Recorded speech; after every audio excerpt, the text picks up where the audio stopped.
restos de nuestros abuelos o padres, y por fin hemos conseguido de traer y de cerrar una herida que creo que es merecedora de cerrar.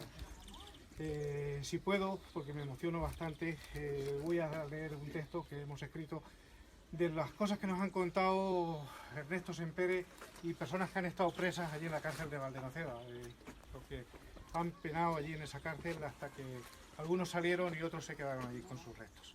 Voy a dar lectura a un escrito que hemos hecho. Queridos amigos y familiares de Juan Pedro Aliaga, aquel luminoso 14 de abril de 1931 vio a España convertirse en una república. No fue un regalo de nadie, ni un golpe de suerte.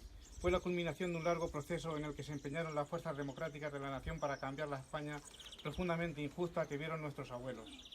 Los hombres y mujeres, y las mujeres que trabajaban en aquellos años, estos campos vivían como si todo el proceso y adelanto de la humanidad no les alcanzara nunca, porque vivían como los esclavos que hace 2000 años trabajaban para los romanos, o como hace 1000 años trabajaban para los árabes, las mismas chozas, la misma miseria, la misma hambre. El tiempo cambiaba muchas cosas, pero no cambiaba las más importantes. Por eso, la República se presentó como un tiempo abierto a la esperanza, porque reconocía la libertad y la igualdad de las personas, porque aseguraba que la justicia y la ley llegaría a todos los ciudadanos, porque con ella iba la razón, la ciencia y el progreso, porque perseguía el bienestar, que el bienestar fuese llegando a todos. A la inmensa mayoría de la gente le parecían caducas y cosas del pasado las monarquías, los derechos feudales o los caciques. Por eso, cuando se proclamó la República, fue recibida con tanto entusiasmo. Pero la República tenía poderosos y antiguos enemigos, los que se oponen al progreso y no renuncian a la explotación del hombre, los que niegan su libertad. Estos son los culpables y responsables, los que dieron el golpe de Estado contra el gobierno legítimo que había elegido el pueblo, y contra ellos lucharon en su cruenta guerra civil hombres como Juan Pedro Aliaga Sánchez Rey. Tras finalizar la guerra, el bando de los vencedores impuso un régimen de terror. Todavía hoy no hay cifras exactas, pero se calcula que durante el franquismo se fusilaron a 200.000 personas y que hubo 1 millón de presos políticos. Sin embargo, los hombres y mujeres que fueron fusilados, torturados o encarcelados no cometieron ningún delito, solo defendieron a su país, a su gente, su libertad, y fue su sangre la que derramada impunemente por el régimen franquista. Y no solo eso, además humillaron y aterrorizaron a las madres, a las esposas, a los hijos. Sus fusiles dispararon a las ideas, sus cárceles sepultaban las palabras. Una de esas cárceles fue el canal de Valdenoceda, el penal de los olvidados.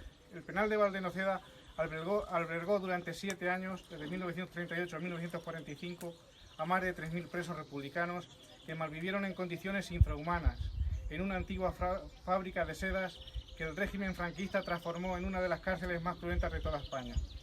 Bajo los muros de este inmueble caminaron, durmieron, penaron y soñaron presos llegados de muchos rincones del país, pero sobre todo de Andalucía, Extremadura y Castilla-La Mancha. Allí estuvieron presos, entre otros, mi abuelo, Amancio Sánchez Martínez, y Juan Pedro Aliaga Sánchez Rey. Este fue el lugar elegido para ubicar un penal en el que fueron a parar comunistas, cenetistas, militantes del PSOE, de UGT, obreros, campesinos, maestros, políticos y ciudadanos sin tendencia política alguna, que, además de combatir el peso del silencio y el aislamiento, se vieron obligados a padecer la furia de las nevadas y las bajas temperaturas de este singular paraje burgalés. Muchos de ellos eran considerados como peligrosos para el régimen, de ahí que quienes decidieron la ubicación del penal se preocupasen por intentar tapar las prácticas que se llevaban a cabo tapias adentro. Algunos de ellos pudieron salir, otros se quedaron para siempre en la cárcel, dejaron sus sueños de juventud y sus ganas de vivir que ya nunca volverían a recuperar. Los que pudieron salir, salieron mudos, sin recuerdos. El sufrimiento fue inmenso. Allí, en un espacio tan pequeño, pudieron convivir miles de presos sin apenas alimento, mantas o un espacio en el que guarecerse de las bajas temperaturas.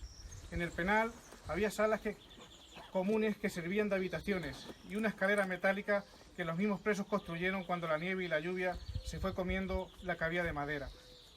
En un patio pasaban prácticamente todas las horas del día charlando, pensando y sentados sobre un cajoncito de madera en el que guardaban las pocas cosas que poseían.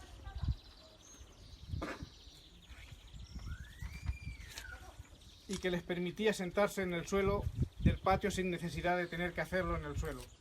Los dormitorios se instalaron en los pisos superiores de la cárcel. Allí dormían los presos y las chinches e insectos que ante la falta de higiene se convirtieron en inquilinos y compañeros de quienes cumplían pena.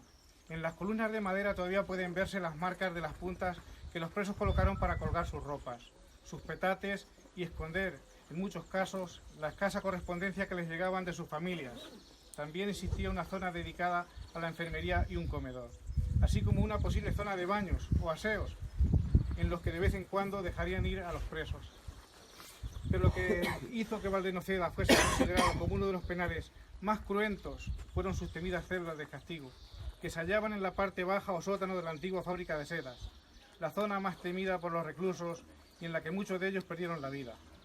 Estaba dispuesta por una sala en que se almacenaban productos químicos y que, ante las crecidas del Ebro, provocaba que los presos que allí se encontraban aislados pasasen horas con el agua al cuello. Al miedo de tal práctica hay que sumarle que el agua estaba helada y en muchos ocasiones pudo llegar a congelarles las partes de su cuerpo y provocarles la muerte. Al morir eran llevados al cementerio.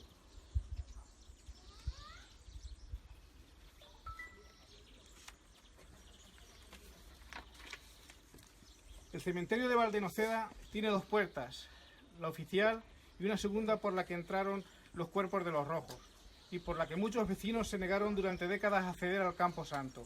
Alrededor de 154 presos perdieron la vida a consecuencia de la desnutrición, las infecciones o el frío. Muchos de ellos murieron de tuberculosis y sus enterradores se molestaron en cavar fosas de casi 2 metros de longitud para evitar un posible contagio con los vivos. Trasladados por sus propios compañeros, a cuestas y muchas veces sin ánimo ni fuerza para cargar con el cuerpo de su compañero muerto, los reclusos que perdieron la vida fueron enterrados en el cementerio municipal, alejados de sus familias, que, en muchos casos, nunca supieron que fue de ellos. Una lápida recuerda las vidas que se perdieron en el penal. Hoy, por fin, Juan Pedro Aliaga Sánchez Rey recibe justicia. Hoy recupera una dignidad que no perdió, pero que intentaron arrebatarle. Ha sido gracias al tesón de su familia, que siempre mantuvo viva su memoria. Juan Pedro Aliaga murió de hambre en Valdenoceda el 18 de mayo de 1941 y hoy, 75 años después, puede por fin descansar en paz.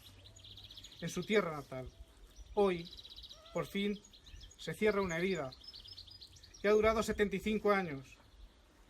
Su hija lamentablemente ha fallecido con la esperanza intacta de poder recuperar a su padre. Su otra hija nos acompaña. Hoy esa esperanza, ese sueño se hace realidad.